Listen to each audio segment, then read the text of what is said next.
Welcome to The One Inside, an internal family systems podcast. I'm your host, Tammy Salenberger.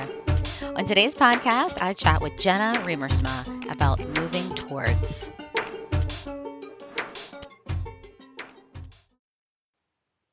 Hey everyone, welcome back. I hope you're doing well. Happy fall. I chatted with Jenna a few weeks before the IFS conference, which was last week, and the plan was to release this episode that same week. So you'll hear her refer to the conference coming up. But my managers were quite overloaded with presenting 2 workshops and then hanging out with Jenna at hers. So I checked inside, I negotiated with some of my manager parts, and we agreed that it was okay to release this a week later.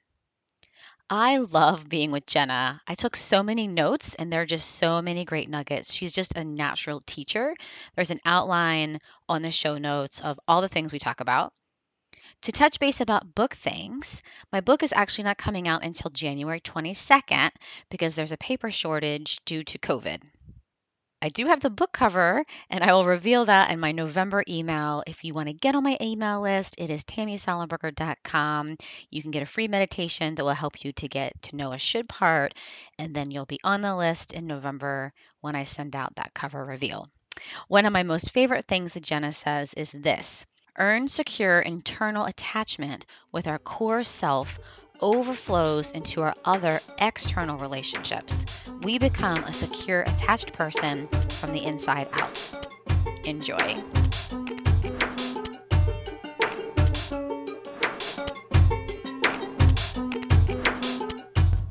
So we normally start, as I start every episode, which I feel like I'm getting away from a little bit because we've talked before. So I start with every episode with where you are in the world and what you would see if you looked out your nearest window. So maybe just reorient people. If people didn't listen to the first time you were on the podcast, maybe this is the first time meeting you, just reorient them to where you are in the world. I would love to. I am in Atlanta and I'm in my office and I'm looking out the window and it is the most cozy, rainy, wonderful day.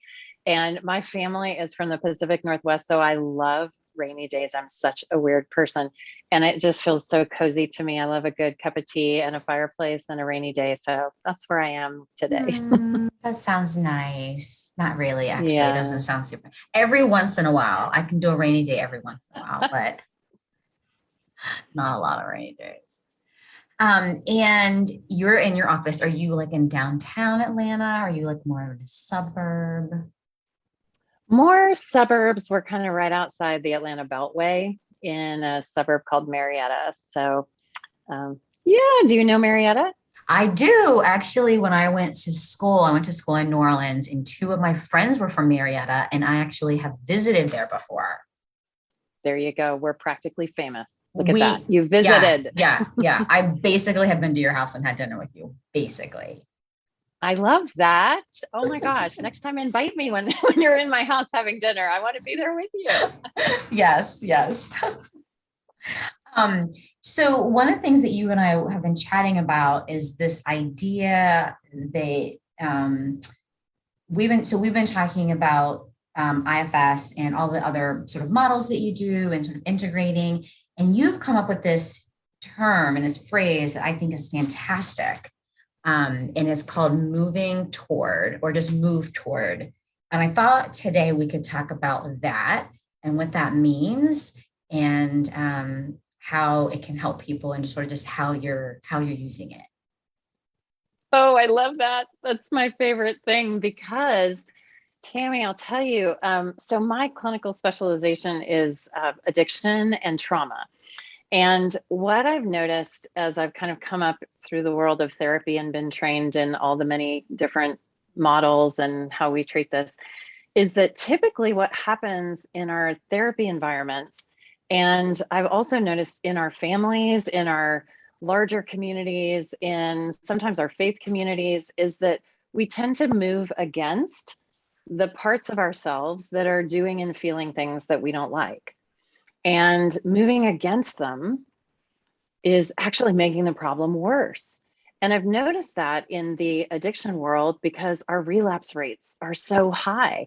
I've noticed that in the dieting world because we don't stop eating the Oreos. We may stop eating them for a while and then we eat much more of them. And we moving against our parts really is dishonoring. It's hurting them. It's making the pain that they're trying to escape from worse. And the solution is to move toward. And IFS has taught me that in spades. It's part of one of the bazillion things I'm just so in love with about IFS.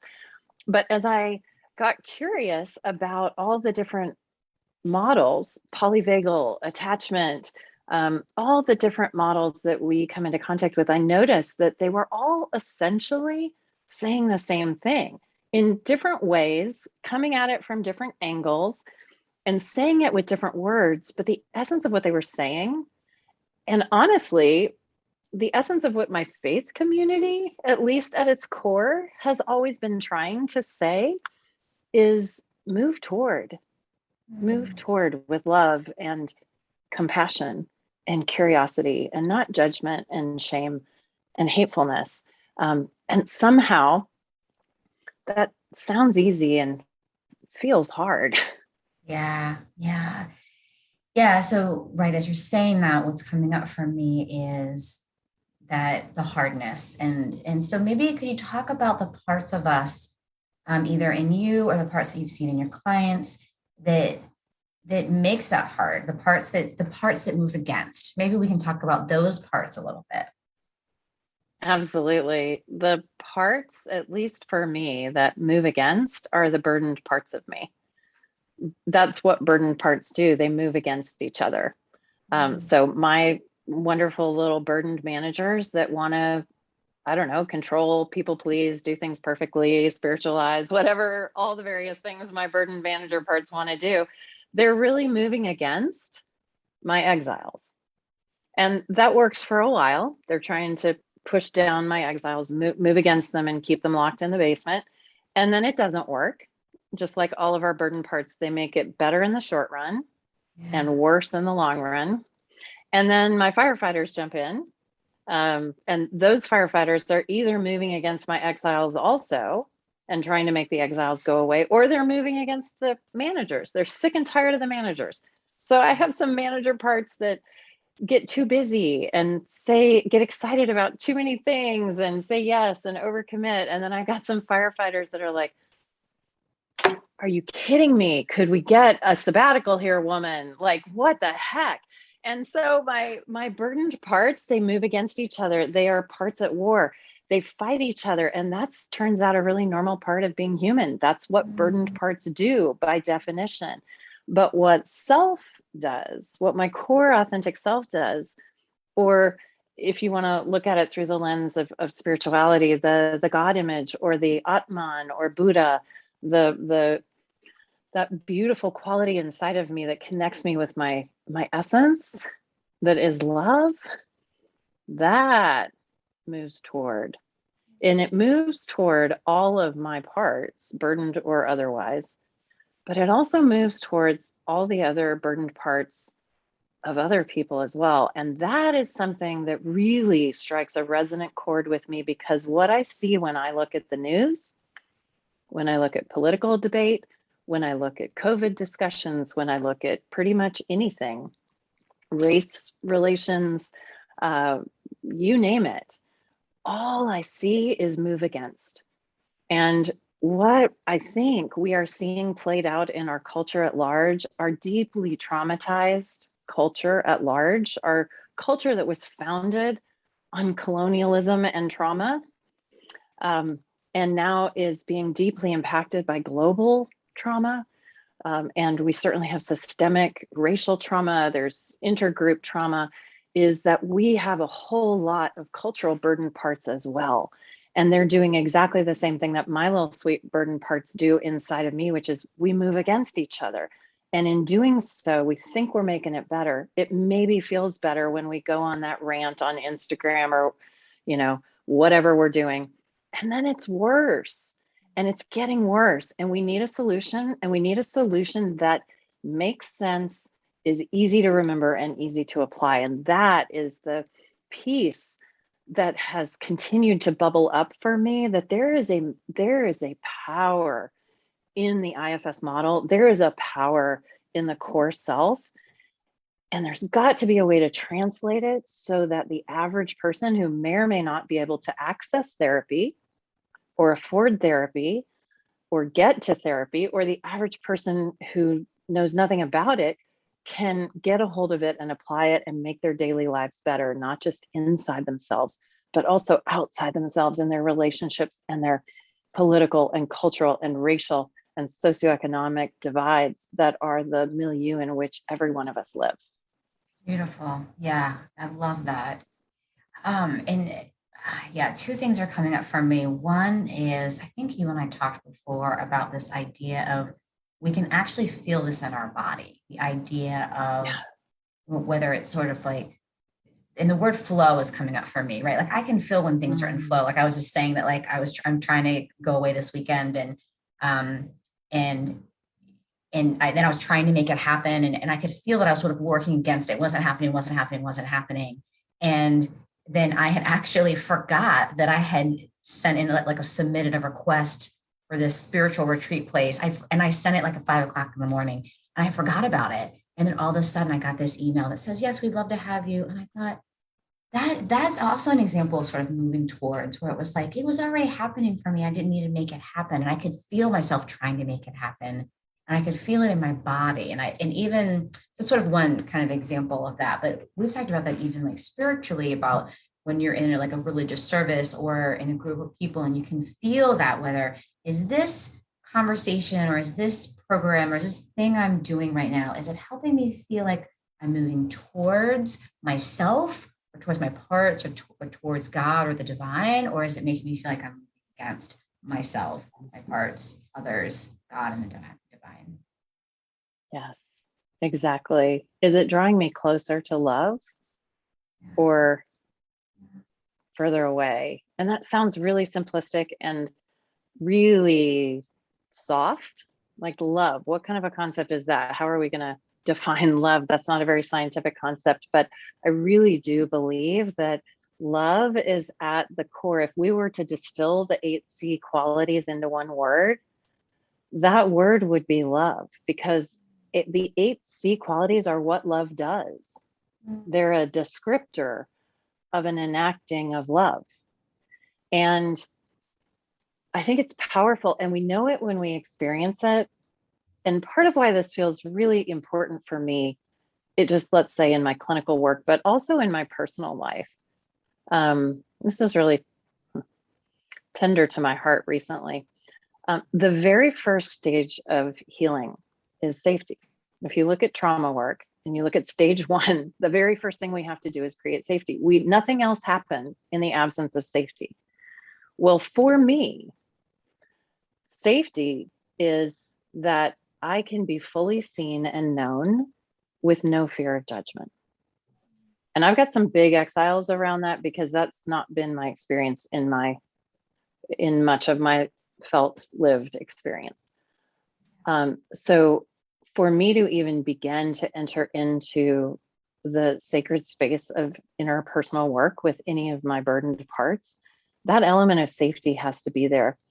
And if I am in a therapeutic context, a relational context, a spiritual context, a cultural context where one part of me is moved against, no safety. So there's no healing happening there. And when I look at how we are attempting to approach the issues that divide us, and in fairness, my career before I became a therapist was working on Capitol Hill. And I've got sort of this master's in public policy that I've got running in the back of my head that makes me kind of bring in these political concepts. But when I look at the ways that we seem to be endeavoring as a culture now to resolve our issues, they are well-intentioned, and they're driving us further apart. And on the one hand, the answers are very, very complex and difficult. And on the other hand, I think it really is simple, but not easy. Move toward, not against, love. And I think it's really important, because I work a lot with sexual addiction and betrayal trauma. And it's so critical, because the first thing that a betrayal trauma survivor hears is, well, do you mean I should move toward my beloved's part that's acting out with pornography and just, well, hey, all parts welcome, anything goes, just do whatever you want? And the answer is absolutely not. Move toward does not mean anything goes. Move toward means that it is the most effective way to help our own parts heal. And once we've moved toward our own parts, we can then move toward the parts of others with curiosity and compassion, but from our core self, which is the only place that we can speak against injustice with love, that we can set and hold and know wise, healthy boundaries. Our burdened parts don't do that. They throw out threats or manipulation and call that a boundary, and it's not a boundary. And it makes our pain worse. It disempowers us. Our core self, once we have first moved toward our own parts and brought them the love, compassion, healing, and understanding that they need, they give us access to be led by our core self energy, that God image. And it's from that place that we are able to truly love our enemies. And who's my enemy? Well, who has the different opinion than me on COVID?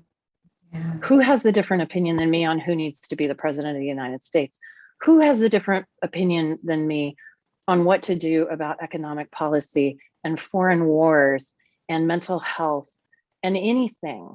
It's my mother and my mother-in-law and my neighbor and my coworker and my child. And it's all the things. Like, who is the person that brings up the parts in me? I've got it. It starts with me.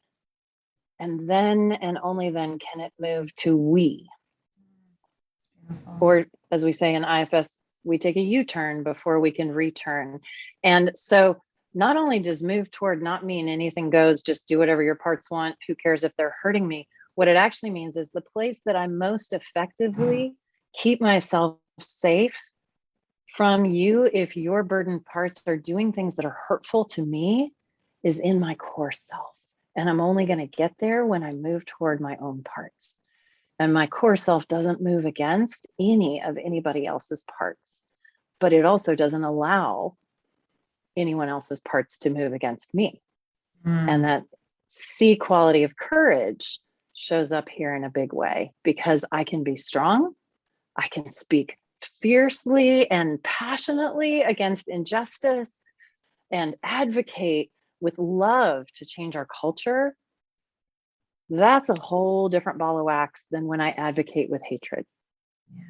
That's a Martin Luther King kind of a advocacy. That's a Mother Teresa kind of advocacy. We can all, Nelson Mandela, we can count on one hand the people who live a move toward kind of life. And those people have changed the world, and they have done it with love, not with hate. They move toward, not against. And that's why this concept of simplifying and making accessible these powerhouse concepts that IFS and polyvagal and attachment bring to us is so that we can create access to this. Because all of us who are IFS therapists have waiting lists out the wazoo, and there's a 9,000 member waiting list right now to get into a level 1 IFS training. Access and equitability is a major problem. And so synthesizing and distilling these key powerful concepts felt very important to me. And that's what led me to create the 3 steps of Move Toward. I love it. I love it so much. And so I want to talk about the 3 steps of Move Towards.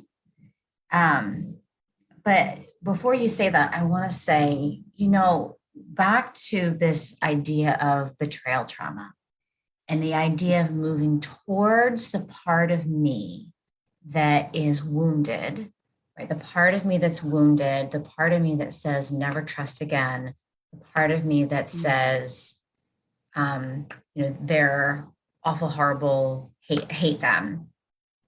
And I would imagine that everything inside of me would say, don't move towards those parts, because I either have to exile them, right? If I'm going to stay in this relationship, I have to exile them, or I don't want to feel them. So there's a lot of reasons to not move towards those parts, but and good, valid reasons, right? Like those are really valid reasons why I wouldn't move towards those parts. But what I'm hearing you say, and I think what makes sense to me is really only when I do move towards those parts in myself, my true self, I move towards those parts and heal them and unburden them, then I can show up differently in a loving way towards my partner, and then begin to see if there can be restoration, but only when I've moved towards my parts. And you're shaking your head. Yes. Am I getting that right? Okay. Okay. Exactly. That's Yeah. spot on. And it's hard because our managers and our firefighters are going to do everything they can to keep us away from the parts of us that need us to move toward them, so that we can gain that clarity to understand even the answers to such basic questions that every betrayed partner that I work with is asking. Like, is this the one for me? Do I stay or do I go? Can I ever trust again?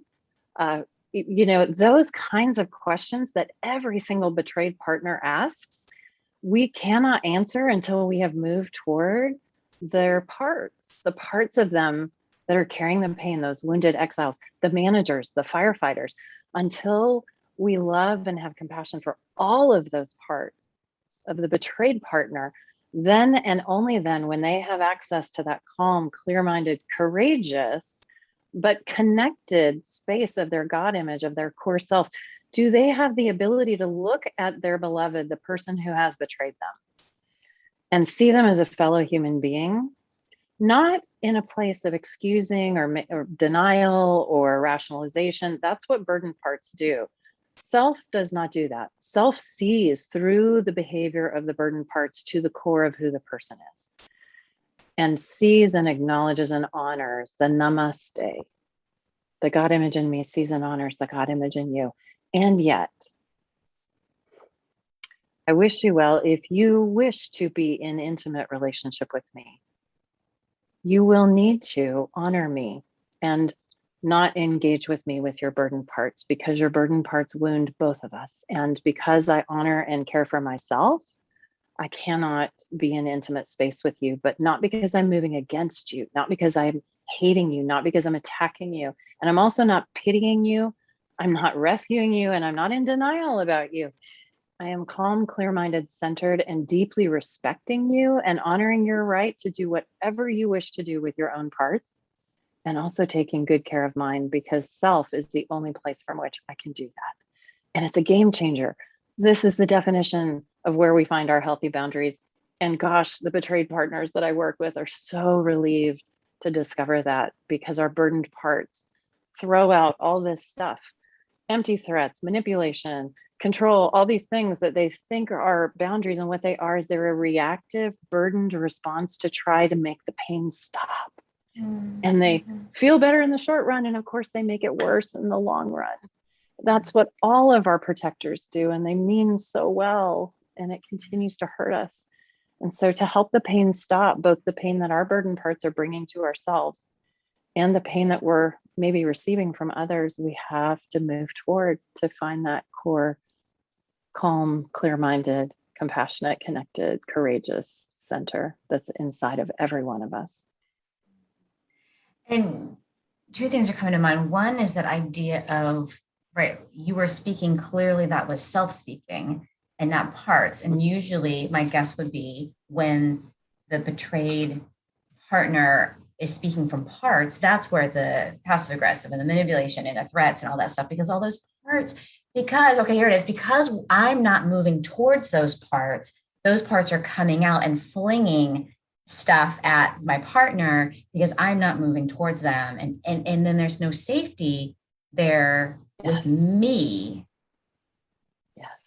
Okay. So then if I'm moving towards my parts, that creates safety with them. Then I can hear them, I can witness them, I can be with them, so that they don't have to actually speak to then my partner. Exactly. So a classic example would be, and these parts they're in trauma. I mean, betrayal trauma is a trauma with a capital T. It's a trauma on so many different levels: sexual, emotional, attachment, financial, just in so many ways, relational. So it is a capital T trauma. And of course, our parts are burdened. And of course, they're frantically trying to create safety. And the behavior of the beloved's burdened part is crazy unsafe. And so, of course, they're doing everything they can to try to get that under control. But of course, they don't have the ability to do that. So very often a betrayed partner might come in and they might have an enraged part that gets big and yells and says, "You low down, lily-livered son of a Slytherin snake," and just lays into wait the a minute. Is that what they say? No, but that's what they say as filtered for the podcast. Oh my gosh. Well, like, what are you talking about? All right, go ahead. I'm sorry. Oh, it's so good. That's my online swear words.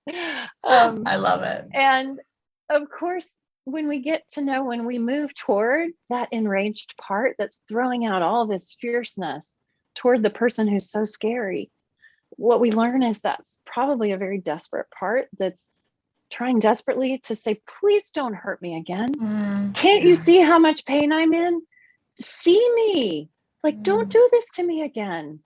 And of course, what happens is the beloved's parts become activated and they either withdraw, which creates the very thing the angry part is trying to avoid, or they get big and rage and gaslight or blame shift or act out or whatever it is that their burden parts are going to do, which creates the very thing that the enraged part is trying to avoid. And so when we don't move toward our parts, they make our pain worse. And we got to move toward our own parts before we can move toward our beloved in a wise way. So this is not about just ignore your pain and move toward all of your beloved's parts that are doing all the terrible things they're doing. No. It starts with a U-turn. And I have to say, oh, what is coming up in me? And what parts of me need my healing and my compassion and need me to care well for them so that they don't feel like they have to lead this encounter with this person who's dangerous to me. And it doesn't have to be betrayal trauma. It can be any sort of anything that someone else is doing in their burden part that's a boundary violation or dangerous in any way. And I have to take that U-turn. I have to move toward, I have to move toward my own parts first, all of them. Because if I'm trying to have the interaction with the other person out of a burdened part, I will be hurt worse. It's not even really a big like holier than thou thing, like I'm going to take the high road. No, if we want our pain to lessen, we move toward our own parts. And that's really a powerful thing. Yeah, it's beautiful. And it allows us to become that secure attachment figure for our parts, which is what they need even more than to have an external secure attachment figure. They need the internal one. Once our parts have that secure, earned secure attachment, I'm going to appropriate that term and use it inside. My earned secure attachment with the core self then overflows into all of my other relationships. And so I become a securely attached person from the inside out. That's beautiful. Okay, so I was thinking about attachment theory as you were talking, because I was thinking about how attachment theory actually has us move against, right? Like the fear and the anxious and the insecure attachment, actually what I need is to move towards, right? If I'm having some attachment flare up stuff, I need to move towards to say like, I'm hurting and I'm needing something from you. But instead, depending on my attachment style, I actually, again, sort of those parts, right? I actually act in the opposite and then create the opposite so I don't get what I actually need. And it sounds like that's the whole moving towards thing is actually attachment theory also. It absolutely is attachment theory and polyvagal and IFS and somatic experiencing. It's all the things because it's like that fabulous, is it an Indian proverb of the 4 blind men on the elephant? That we're all touching the elephant of trauma and we're touching different parts of the elephant, and polyvagal is describing the right hoof and IFS is describing the trunk, and somatic experiencing is describing the tusks, and that we're all describing the manifestation of trauma and how we heal from it, and moving toward allows us to appropriate the power of all these models in a simple synthesis. And it is so important. And attachment, if you look at classic attachment, and I'm going to differentiate between external attachment, which is what we're taught in kind of grad school is attachment theory, which has, we have secure attachment, we have avoidant attachment and disorganized and anxious ambivalent. And really what that is, it's a cluster of parts that have wounds related to our early life experiences, and they've taken on trauma burdens. And so we might have the disorganized attachment, which is really a cluster of managers, firefighters, and exiles that desperately long for the connection and are terrified of it when it comes. And those are different parts and they're at war with each other. And yeah, that makes you feel like you're crazy, and you're not. You just have parts at war. That's normal. And the answer is not to shame ourselves and take on a monolithic label. I have disorganized attachment, or I am anxiously attached. No, I'm not. No, you're not. We are way more than the burden of one of our parts or several of our parts. We are the self behind that. And the solution is not to say, I shouldn't be avoidant. I need to go move against my avoidant attachment and move on over there into that secure attachment quadrant. That's kind of a move against approach. And it's not very honoring of the parts that are trying to keep me safe by avoiding the intimacy, because they're terrified. There was some reason, if I have avoidant attachment in my past, that connecting intimately was not safe. And gosh, there's a very hardworking part in there that's still trying to keep me safe in that way. I don't want to move against that part. I want to give it a snack and a nap. It's probably exhausted.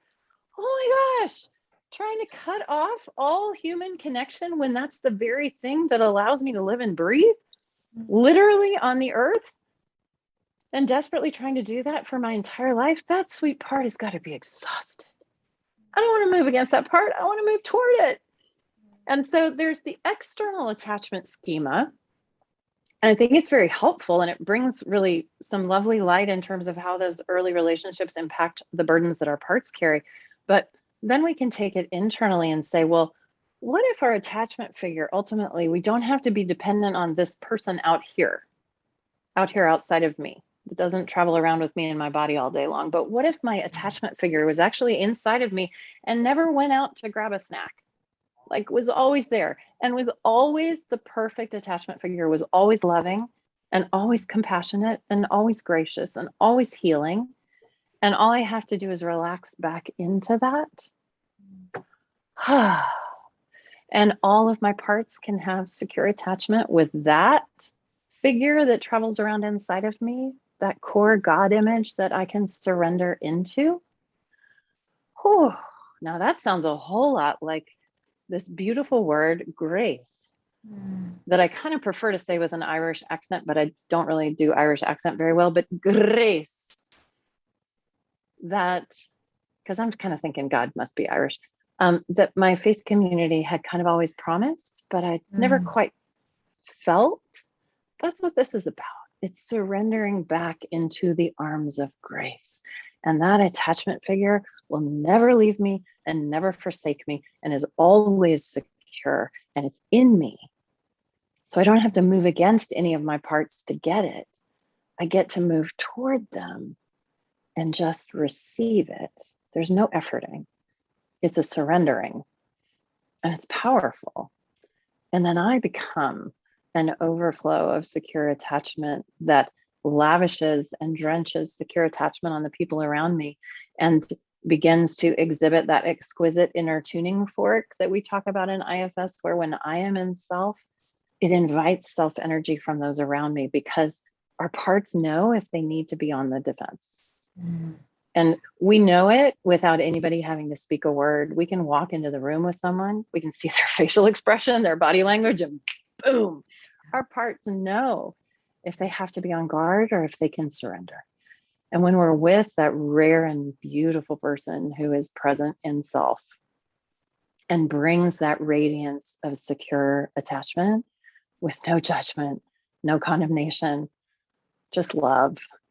And remember, move toward doesn't mean anything goes. So don't freak out and think that I'm saying just go out and, act out and drink all the wine you want and murder people and it's no problem. That's not what I'm saying. But the absence of judgment, the ability to see the positive nature and intent behind the wonky behavior that my parts are feeling and doing, and the infinite goodwill and positive regard, unconditional positive regard.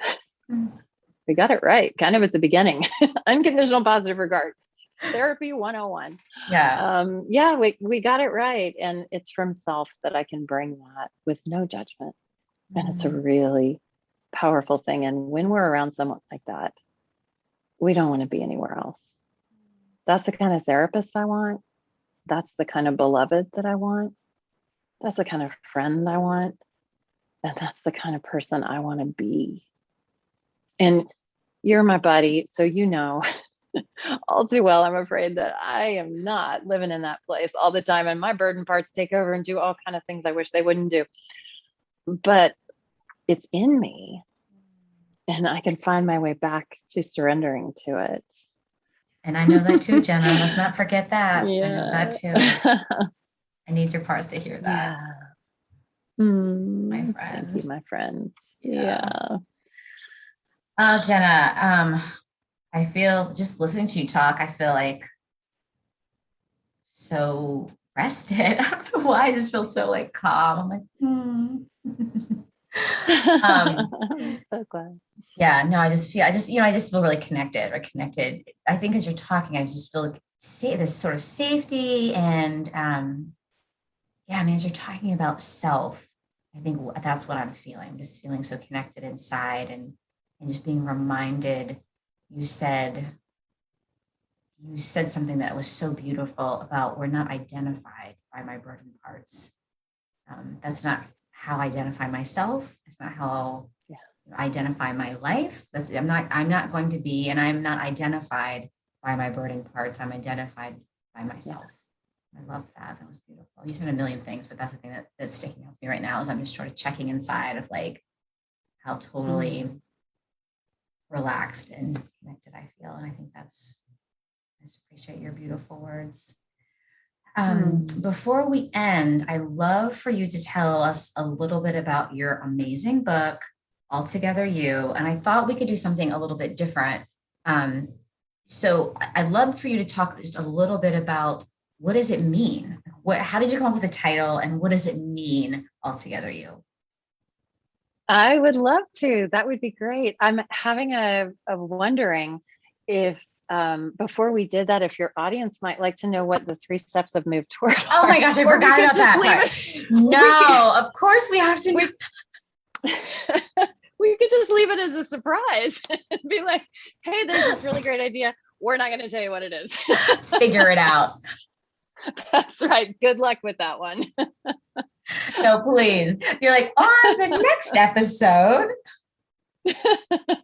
Jenna's writing a new book. You have to go buy it. Sorry. I'm so sorry. Yes. Tell us the 3 steps of moving towards. No worries. No worries. I'll just mention them quickly. And I'll also, if it's okay, I can let people know where I've got lots and lots of free ways to do that. So the 3 steps of move toward, and it's kind of cute. I call it like move toward with Jenna. So it's like, just come and move toward with me. We'll do this together and I'll be your buddy in the process. So that's what I call it, move toward with Jenna. And the 3 steps are simply notice, know, and need. That's it. That's all we got to do. Wow, I'm having a part come up that's feeling a lot of grief, that wants to avoid, that would like to drink, that doesn't want to feel, that wants to run away, whatever it is. Number 1, notice. Where do I notice that in my body? Can I just be with it? Maybe breathe some loving kindness toward it without trying to shift it, adjust it in any way, but just bringing some loving compassion to it and just being with it for a moment. Right there, that essence of being with in our suffering is very powerful. If we do nothing else than the first step, we've done a lot. So notice with compassion. Once we've gotten some open-heartedness and tenderness toward the part or the feeling, whatever we're noticing, then we're ready for step 2, know. We just ask this part, what do you want me to know right now? What do you want me to know about what in this situation frightened you? that you panicked and took me over to try to help me. Tell me about that. Tell me everything you need me to know about what it's like to be you. Just let me be here with you. Once we've heard whatever that part wants us to know in that moment, then we're ready for step 3, need. Sweet part, what do you need from me right now to feel just a little bit more comfortable? A little less frightened, a little less panicked? What can I do for you in this moment? And maybe this part just needs something internal, like just a hug. I mean, so often my parts just don't want to be pushed away and shunned anymore, or blamed or scapegoated or locked in the basement. They want to have a seat at the table. Could you just hug me and welcome me and not yell at me? Oh, okay, shame. Come here, let me just give you a hug. Or maybe they're exhausted and they just kind of in our mind's eye just need a soft blanket and a fireplace and a warm cup of tea and just a chance to sit down and take a break for a minute, just not have to do this heavy job. Poof, we can make that happen in our mind very quickly, and our parts can feel so grateful for that. Or maybe it's something that this part needs in my outside world. Might need me to set a boundary, or say that something hurt me, or ask for help, or reach out to a safe friend, or acknowledge that I can't do it, or I don't know, I need something, I need help, I need to be seen. And maybe if I and my core self could take that action or a baby step toward it in my outside world, this part wouldn't panic so much and feel like it would have to take over.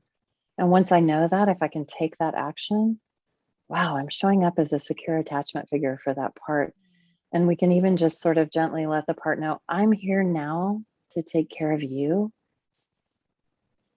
You don't have to worry about taking care of me anymore. Sweet one, I release you from that burden if you don't want to carry it anymore. Thank you for your service. I got you. I got your back. Notice, no, need. 3 simple words. Move toward, not against. That doesn't unburden our exiles. That's not going to take us into the trauma healing work. And that's just as well. That we want to kind of often have a more supportive, trained environment. But boy, it can go a long way to help me move toward my hurting parts, to just notice, no, need. And then once I've done that and I have access to self, I can also look at someone else, beautiful creation, the image of the divine within them, and I can notice that their burdened parts are doing or feeling or saying some things that I may not reflect their core self. I can be curious what those parts of them might like us to know, why that part feels like it has to take that person over and do that, and what might be needed in this circumstance. Notice, no, need. What if I did that in all of the places where my polarized parts would rather take me over and have me move against? How different would everything be? So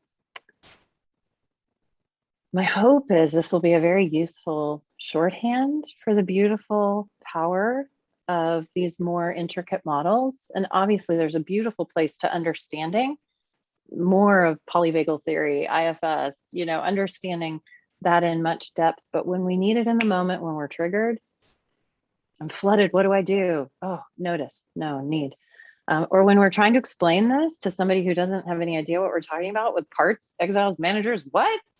Or if we're a helper and we'd like to help a client or a person who's coming for guidance and they say, oh, you have to help me, I'm really struggling with my anxiety. And we say, yeah, could you just notice where that's showing up in your body? Could you just love on it for a minute? What do you think your anxiety wants you to know? Why did it take you over just now? What's it frightened of? Where did it first feel that way? What might your anxiety need from you right now to just feel cared for so that it doesn't have to try to take over? Whew, we don't have to have any other therapeutic skills. If we can do that, we got it made in the shade. Yeah. So I love that. And if people like it and want to have more information, I'm trying to get just a lot of free resources out into the world so people can use this. So my website is movetoward.com. And I've got tons of free videos, guided meditations. If people would like this sent to them directly, they can text my name, Jenna, Jenna, to 55444. And it'll just ask you for your email. And poof, right in your inbox, you're going to get, I think, 3 guided meditations for moving toward, and a free 1-page downloadable move toward journaling worksheet that'll allow you, feel free to copy it and move toward all your parts with this journaling worksheet. And just put you on a kind of, we send out periodic little free things. I've got like 9 weeks worth of free video and email content that's coming to just give you little snippets. Here's what's going on for exiles. Here's what's going on for managers. Here's what's going on for fighter fighters, and what we want to know about those parts and how we want to love on them. And so we just want to just flood the world with the ability to move toward, because every action of move toward, I believe, profoundly influences the world. I really believe that it is like a pebble that is dropped in a pond, and the ripple effects.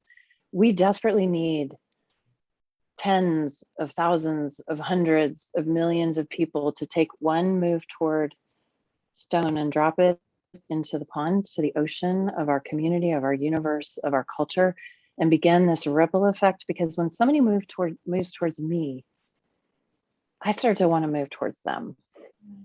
And this ripple effect happens. And right now, we need a virtuous cycle. To quote Dick, we need some virtuous cycle going on, and it's got to start with me. And that move toward reverses the cycle of move against.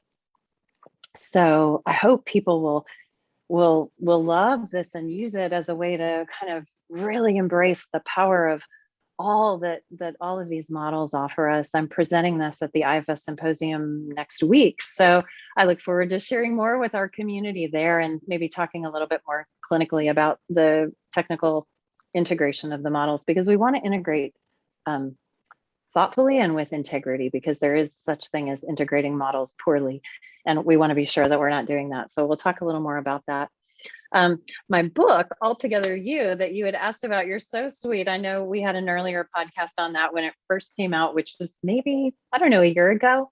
And this was my attempt at integrating the internal family systems model with spirituality, specifically kind of Christian spirituality. And as a way to bring the spirit of move toward to our faith communities. Because I've kind of grown up in various faith communities and have my own spiritual journey, my own spiritual practice. And what I observed when I came into the IFS model, and what really just electrified me, was that I experienced the move towardedness, the grace of self. That was what my faith community had promised me, and that I longed for and hoped for, and hadn't always had the felt experience of. And I wanted to figure out, how do we translate this so that people of faith can embrace this model and experience this as well, and understand if there are some times when we get a little bit sideways in our churching or in our religiosity. It's totally okay. That's burden parts, and we understand them. They're not bad parts. They're trying to help us do it right. And I've got big old do it right parts, so I'm right in there. And how can we help these two places to come together, to move toward each other? And I encountered many people of faith who really were concerned about some of the language of IFS. It felt a little bit out there and a little too woo-woo. And so I try to, with some theological integrity and kind of master's training in hermeneutics, bring together in a very readable way really solid theology, so that people who do have a spiritual orientation that kind of identifies kind of as Christian, and whatever that might mean, broadly Protestant and Catholicism, could really embrace this as well. And it's met with really beautiful response from all over the world. It was a #1 bestseller on Amazon when it first came out. in spirituality and self-help. And I've had requests from all over the world. It's being translated into German and Korean, and it's staggering to me what's happening. I'm working on the audiobook right now that hopefully will be out in time for Christmas, and I've got a workshop on my website, the Altogether You workshop, where I actually have a series of 6 weeks of video teaching where I teach through the content with my props. I love to use props to make it really accessible. And I have lots of guided meditations to get to know your parts, and downloadable journaling, and just lots of things so people can really get their hands into the material and make it usable. Because my heart's desire in this would be to have this feel like a conversation that we would have with a girlfriend over coffee at Starbucks, that we're just sitting down shooting the breeze about our parts and our faith and our lives and our journey, and that all parts would truly be welcome in that conversation, and that we could come away with a deeper, richer understanding of ourselves and our own faith journeys. So I hope it will be just a blessing in the world. And I loved writing it. And Altogether You kind of captures that image that you are not defined. I am not defined by the worst behavior of my most burdened part, which is in our monolithic approach, how we tend to identify. My name is Jenna and I am anxious. My name is Fred and I am an alcoholic. My name is, whatever, and I am this. No, you're not, sweet one, and neither am I. That is a behavior that one part of you is engaged in for some very good reason, trying really hard to help. That's not who you are, my love. That's not who I am. We are all together, you and me. All the parts welcome. Everyone has a seat at the table. We are all loved. All of our parts, especially the ones who feel it the least, have the most honored seat at the table. All parts welcome. Altogether You, experiencing personal and spiritual transformation through internal family systems therapy. I love it. I love you. I'm so glad we're friends. I'm so glad we got to do this again. Me too, my friend. Thank you for having me on again. It's always such a treat to get to be with you.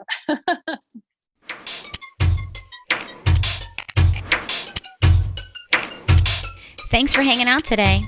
If you liked this episode, make sure you subscribe.